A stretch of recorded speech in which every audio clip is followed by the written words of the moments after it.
Mitologi tentang makhluk misterius dengan tubuh manusia dan berekor ikan terdapat dalam peradaban kuno di belahan dunia. Mereka disebut siren dalam mitologi Yunani kuno. Selain memiliki kecantikan tiada tara, siren juga membawa roh jahat. Sementara dalam legenda Tiongkok kuno, makhluk ini juga disebut Ciao Ren dalam bahasa Mandarin, atau lebih dikenal sebagai duyung. Makhluk duyung dapat meneteskan air mata menjadi permata dan dapat menenun air menjadi sutra. Dalam legenda Jepang, duyung adalah makhluk yang berumur panjang dan membuat awet muda jika memakan dagingnya. Namun apakah makhluk seperti ini benar-benar ada? Mengapa legenda mereka beredar di seluruh dunia? Jika memang mereka eksis, lalu mengapa sekarang lenyap? Hari ini, kita akan bincang-bincang sejenak kisah di balik makhluk duyung dan peradaban purbakala. Peradaban Merfolk, Putri Duyung dan Putra Duyung. Orang Dogon yang tinggal di daerah pegunungan selatan wilayah Timbuktu, Republik Mali, adalah salah satu suku asli di Afrika yang masih mempertahankan kehidupan primitif mereka. Pada tahun 1930, seorang ahli antropologi asal Prancis, Marcel Greol dan Germain de Terlen, menghabiskan waktu 25 tahun lamanya, 1931 hingga 1956, tinggal bersama orang-orang Dogon untuk menggali legenda ini dari tetua setempat. Dan mereka tak menyangka, mereka menemukan sesuatu yang tak terduga di sini. Misteri serius yang telah membingungkan komunitas ilmiah selama 1 abad, ternyata dapat ditemukan jawabannya dari mitos dan legenda masyarakat Dogon. Penduduk asli setempat menceritakan kepada Marcel bahwa Sirius terdiri dari bintang besar dan bintang kecil. Bintang kecil itu merupakan pendamping bintang Sirius, berwarna hitam dan padat. Bintang pasangan ini mengorbit Sirius dalam lintasan berbentuk elips dan menyelesaikan 1 kali revolusinya dalam waktu 50 tahun.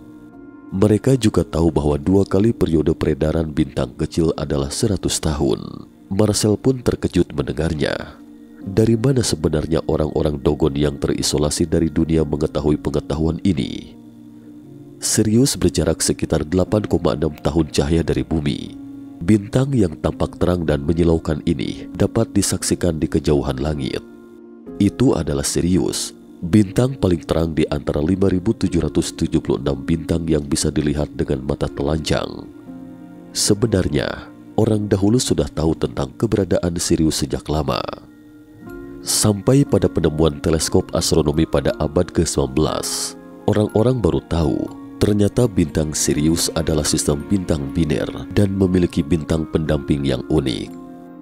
Namun karena bintang utama Sirius terlalu dekat dengan bintang pendamping, teleskop astronomi biasa tidak dapat melihatnya dengan jelas, sehingga kedua bintang tersebut dianggap sebagai satu bintang. Hanya teleskop astronomi beresolusi tinggi yang dapat melihat wujudnya yang sebenarnya. Dalam astronomi, Sirius dibagi menjadi Sirius A dan Sirius B. Sirius A adalah bintang utama, sebuah bintang putih dengan diameter 2.512.560 km, hampir 1,78 kali matahari. Sedangkan diameter bintang pendampingnya Sirius B adalah 9.655,8 km. Meskipun ukurannya hampir sama dengan bumi, namun gaya gravitasi pada Sirius B 350.000 lebih kuat daripada di bumi. Sirius A dan Sirius B keduanya adalah bintang Katai putih. Katai putih adalah sejenis bintang yang tidak terlalu terang, tetapi memiliki suhu dan kepadatan yang tinggi. Menurut astronomi modern, bintang Katai putih adalah bintang yang sedang sekarat.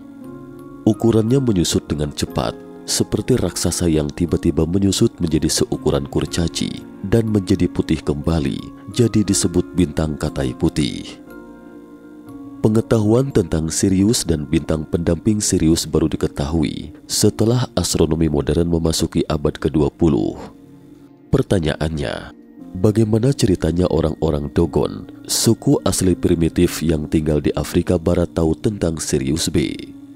Jawaban suku Dogon membuat Marcel pun terperangah. Tetua suku Dogon menuturkan bahwa ini adalah legenda suku Dogon yang sudah lama beredar. Dahulu kala, sekelompok makhluk dengan rupa yang sangat aneh tiba di bumi dari Sirius B dengan sebuah pesawat. Mereka menyebut diri mereka Nommo, yakni makhluk dewa yang memiliki tubuh manusia dan ekor ikan. Tetapi karena mereka tidak dapat hidup tanpa air, mereka membangun waduk raksasa di bumi. Kemudian mereka menetap di sini, dan orang-orang Nommo ini berusaha membantu dan mengajari manusia tentang tata cara membangun masyarakat yang tertib. Semua pengetahuan tentang Sirius yang diketahui oleh suku Dogon ini diturunkan oleh Nommo kepada mereka. Sekilas ini terdengar sangat jauh berbeda dari tentang legenda Siren yang tercatat dalam mitologi Yunani kuno. Di mata orang-orang Dogon, makhluk duyung sepenuhnya merupakan citra seorang guru peradaban. Terkejutnya Marcel mendengar legenda ini, karena dia mendapati bahwa makhluk duyung yang legendaris itu mungkin bukan khayalan generasi manusia berikutnya. Mereka mungkin adalah makhluk cerdas dari luar angkasa yang turun ke bumi pada zaman purbakala, dan kehidupan super cerdas ini juga memainkan peran penting dalam proses peradaban manusia. Jika kita kaitkan dengan legenda Putri Duyung dalam mitologi dari belahan dunia, kita akan menemukan bahwa legenda Putri Duyung ini tidak terbatas di Afrika. Makhluk duyung Sumeria. Pada abad ketiga sebelum Masehi, ada seorang sejarawan terkenal Yunani bernama Berosus yang mengabdikan dirinya untuk mempelajari sejarah Babilonia, kemudian menulis sebuah karya dalam 3 buku dalam bahasa Yunani pada sejarah dan budaya dari Babilonia yang didedikasikan untuk Antiochus I. Dalam bukunya itu, dikatakan bahwa Hammurabi, raja ke-6 dari dinasti Babilonia pada 4000 tahun yang lalu, mengukir hukum pada sebuah pilar basal hitam. Benar, itu adalah The Code of Hammurabi atau Undang-Undang Hammurabi yang terkenal. Inilah hukum perundang-undangan pertama yang relatif lengkap bagi umat manusia menuju masyarakat yang beradab. Pada masa Hammurabi, ada dewa yang wajahnya adalah raut wajah orang Babilonia, tetapi tubuhnya berwujud ikan. Berikut sepenggal kutipan dari buku sejarah dan budaya dari Babilonia. Masyarakat Babilonia juga menyembah Putri Duyung sebagai dewa laut yang dikenal sebagai Ea atau Oannes. Oannes digambarkan sebagai duyung jantan. Pemujaan Putri Duyung di Babilonia ini sebenarnya memiliki asal-usulnya. Sumbernya adalah peradaban Sumeria yang misterius. Oannes adalah makhluk mitologi yang kepribadiannya dikemukakan oleh Berosus. Bentuk Oannes merupakan gabungan antara tubuh ikan dan manusia. Di bagian bawah kepala ikan, terdapat pula kepala manusia berjenis kelamin laki-laki. Sementara bagian sirip ikan terhubung dengan tubuh berbentuk kaki manusia berjenis kelamin laki-laki. Wujud Oannes sangat mirip dengan makhluk duyung yang dipuja oleh suku Dogon di Afrika. Untuk peradaban Sumeria yang misterius, inilah sepenggal kalimat yang ditulis Berosus dalam bukunya.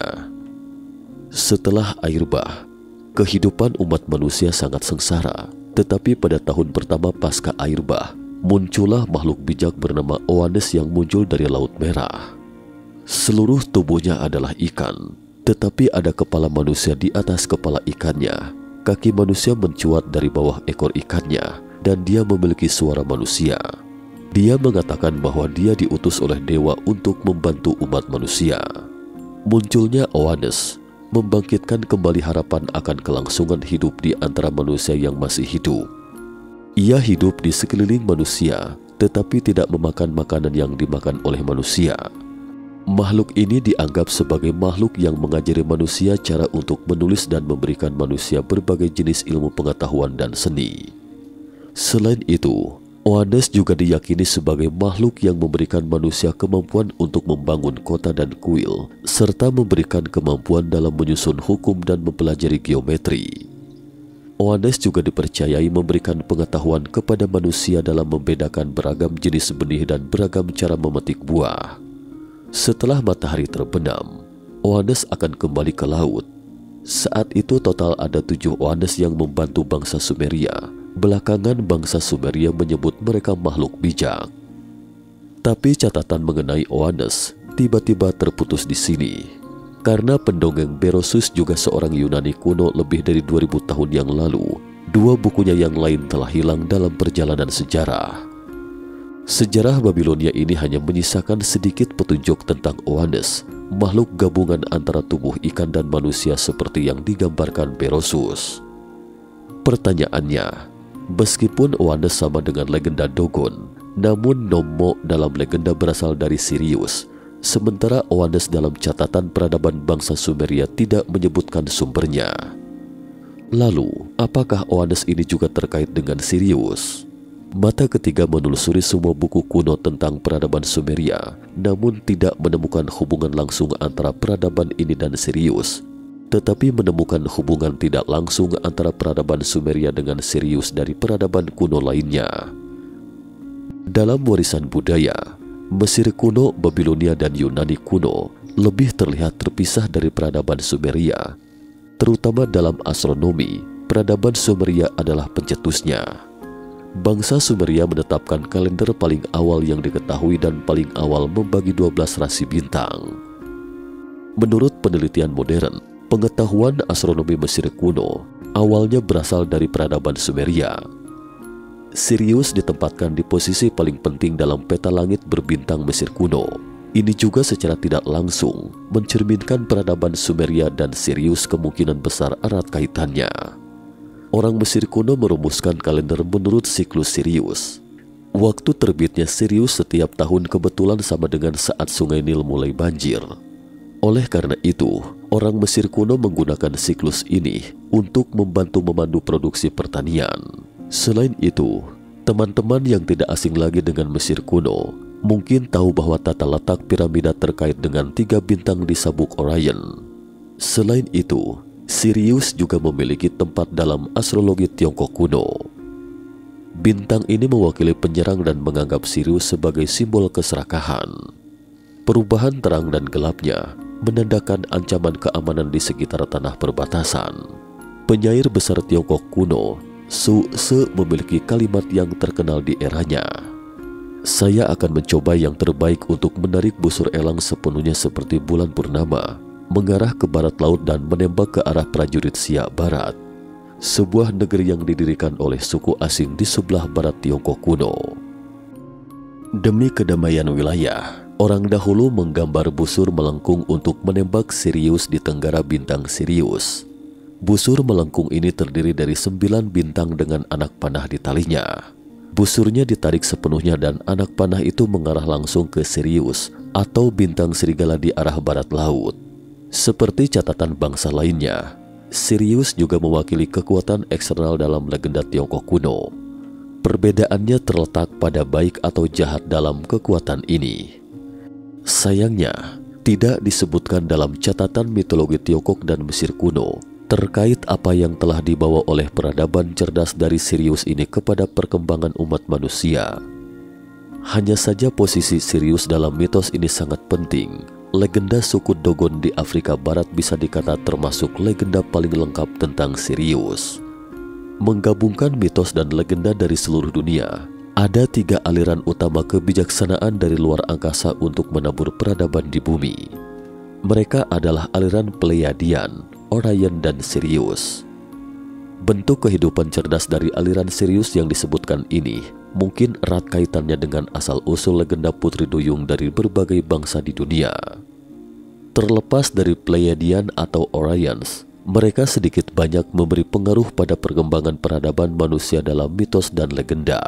Hanya aliran Sirius yang tampaknya terputus pengaruhnya dalam sejarah manusia pada kelompok etnis tertentu.